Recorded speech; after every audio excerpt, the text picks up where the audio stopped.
Welcome back to the Wallace Farm and Sawmill. Today, guys, we got a mixed video for you. We're going to be doing two different projects.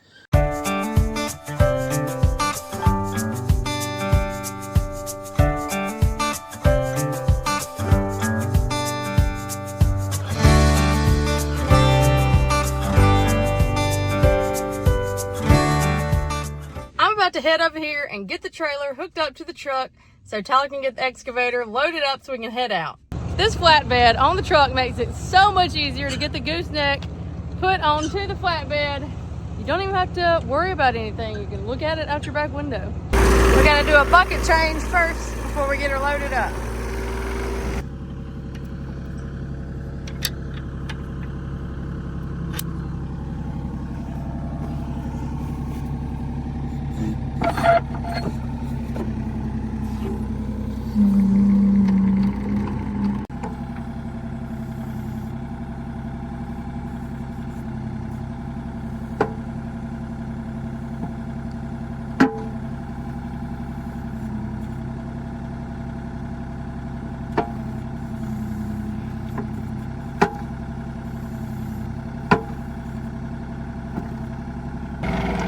Now we've got the right bucket on for the job, we can get the excavator all loaded up onto the trailer. Actually, a little narrow.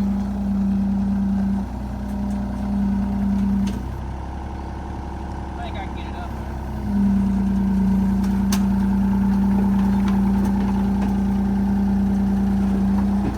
Getting way better at operating like right. You're way more comfortable with it? Yeah, like, you remember when I first loaded it and I was like, wham, like as I come up the elevation? Yes, it used to, well, it still scares me some, but when you would start to load and it would go like straight up. Like I really used to driving it with my feet now, Oh yeah? which I wasn't used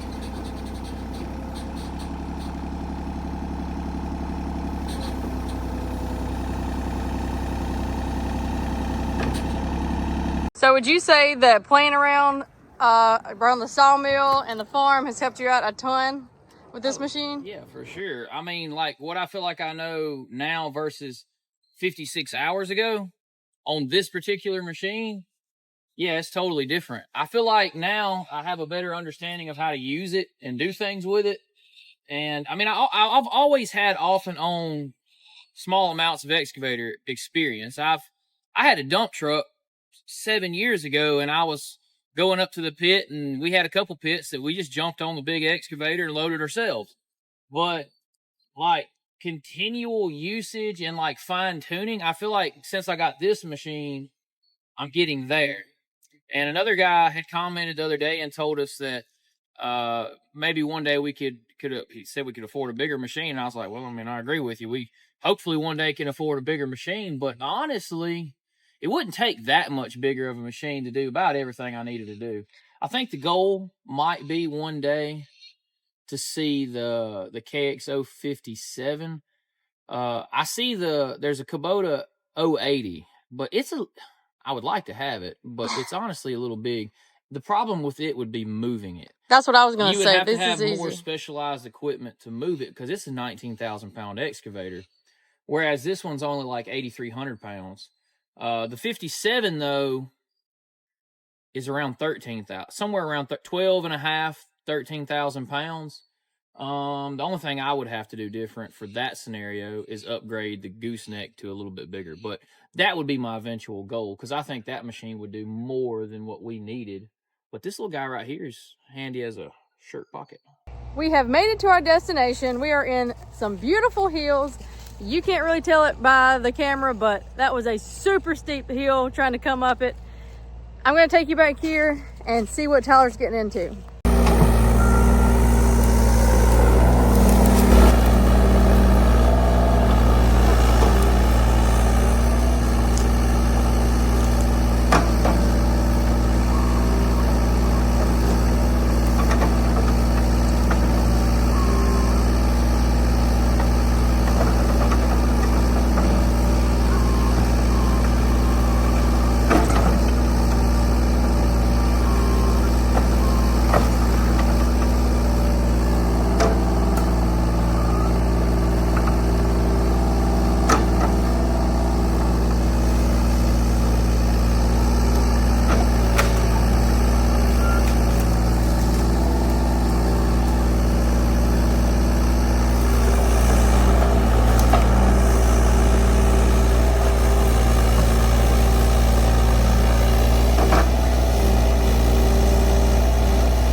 check it out. You can tell how the machine is laying sideways. It tells you how steep this hill is.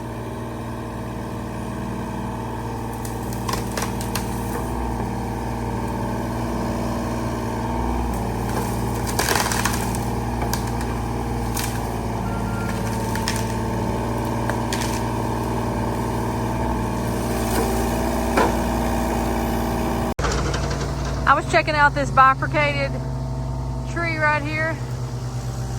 You can tell that two limbs started growing up and grew into the tree itself. It's pretty cool.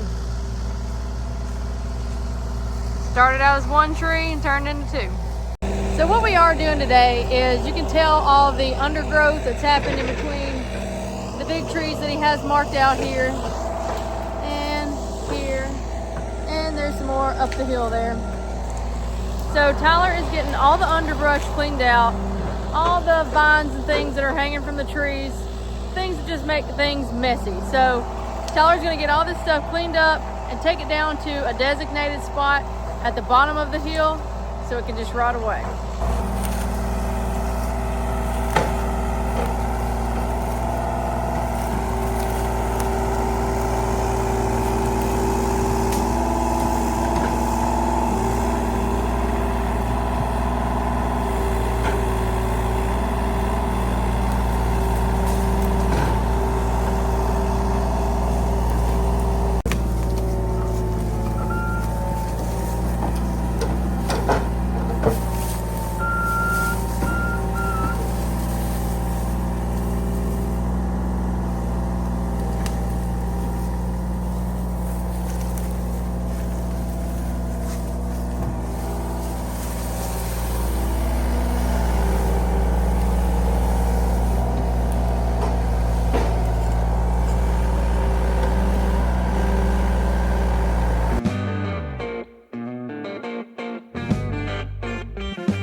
The trees and brush were already downed here. He's gonna come through here and get this all picked up and cleaned up and taken down to the pile down below. It's cleaning up pretty fast actually.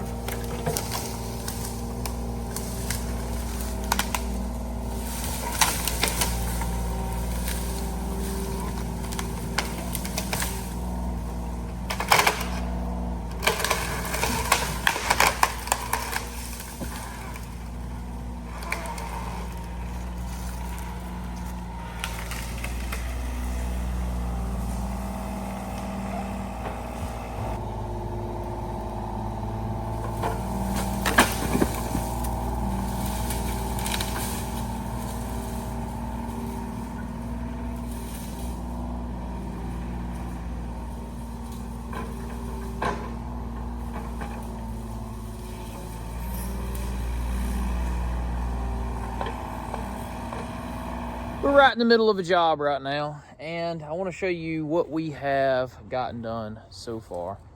There was absolutely, like, we had the width of the excavator. I had to make a path down through there to the bottom.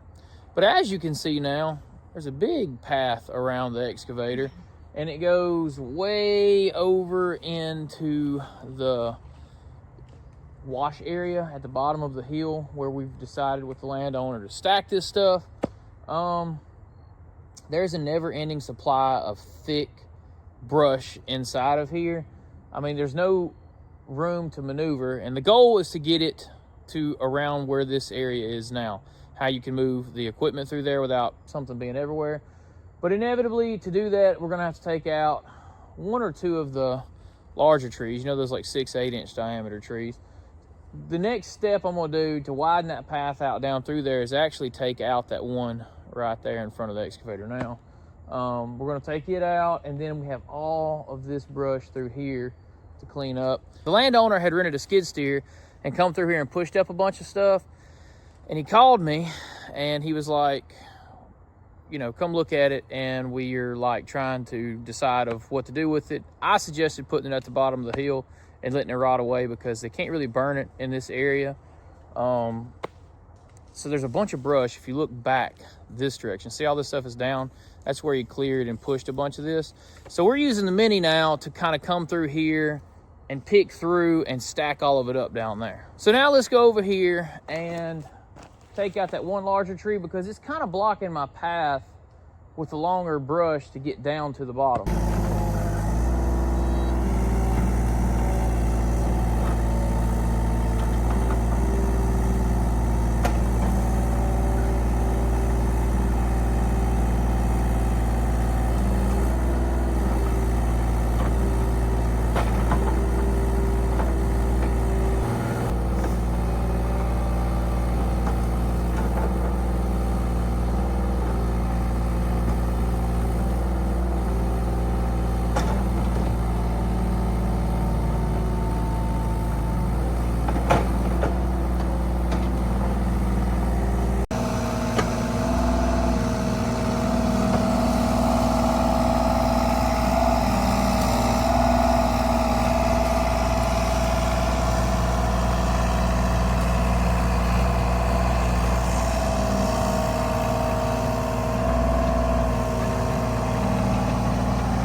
That sweet gum has straight down.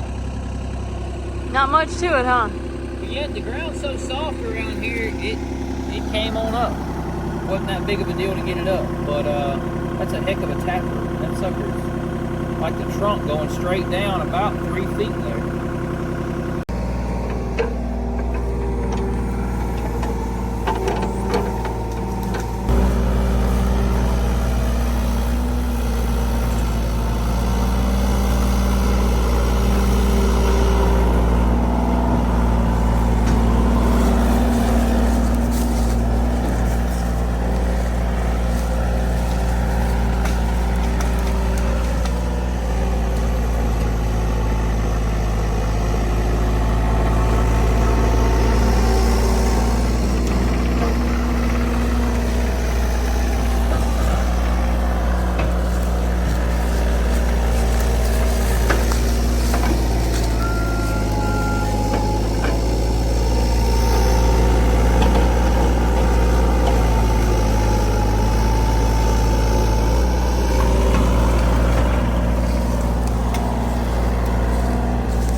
Last little bit for this hill. Look at all that we cleaned up.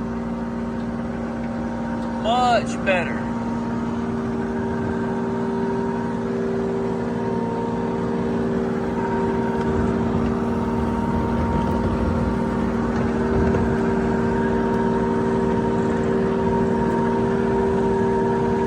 And we're back at the sawmill. So we are about to do some cedar cutting. I think we picked out and decided on this log right here, we're gonna cut some 1x4. What are these gonna be, Britt? These are gonna be for the trim for our new addition on our house. Yeah, the trim out is finally here. We got all the power and everything, and sheetrock and paint has all been done. So now it's a little bit of trim work. We got the log selected. Let's go over to the sawmill and make it happen.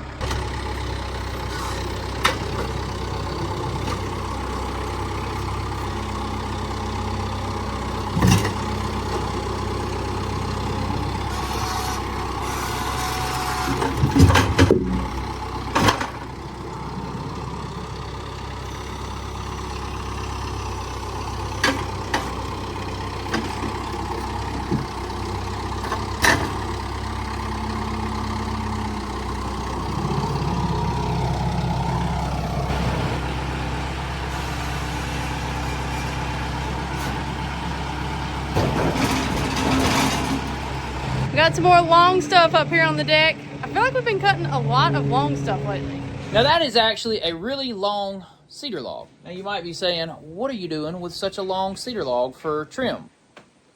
2 words, less joints.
we ended up yielding quite the bit of trim there. I think we got 14 boards there. So Nice. that will go a long way. There's a lot of trim out to be done. Got some edgings here to do, but I think I'm gonna go ahead and go trim out some areas, see where these boards go, and then we may use some of this edging to do like some special cuts we need in certain places around windows and whatever. Not sure how much of the trim out we're gonna include in the video because we're gonna be busy measuring and going back and forth, and I don't know. I'm probably getting long-winded at this point in the video, but I am gonna go in there and start installing some of that, and I'll show you guys a couple pieces of it here in a bit. See you there. Welcome inside. We have got some trim work up and done. That is our little, it's gotta be wiped down over there. It's got some drywall dust on it, but that is where our wood stove is gonna go right there. So we got some ceramic and some fire resistant. All that stuff's been done behind there to make it ready for a wood stove.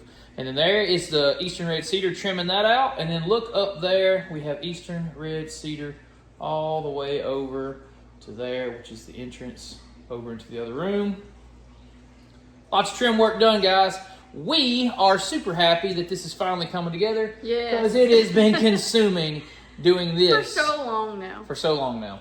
We are like 85-90% done now, though. I got a few trim to do around the edges over here, and then eventually I got to get inside there and finish the bathroom, but we decided to get the living room finished. Then we use the back door area to finish out that bathroom. But it's pretty neat. All this lumber in the ceiling. Got to put the strips up there, but got all that beautiful lumber up there. All cut at the sawmill. All the trim work cut at the sawmill. All the frame work cut at the sawmill. Guys, we have completed our addition, and it feels really good to have done it all ourselves. We poured the concrete, we framed it, electrical, everything. So it's really cool to do things yourself, and makes me proud to be able to have built, you know, this whole house and everything we have. It's really neat, and we like to share it with you guys. So that is going to do it for today's video. It was really fun doing all the dirt work. Not dirt work. I guess it's dirt work. But excavating work. Land clearing. land clearing work. Getting to do that. Haven't done a lot of land clearing work with the KXO33, but I think we did prove it to be a very effective machine for its size. I mean, it does a really good job. And yeah, so hope you guys enjoyed that. If you want to see more content like that in the future, comment down below. Let us know what you like seeing, and we'll keep trying to produce these videos. That's going to do it for today's video. So until next time. See ya. Bam.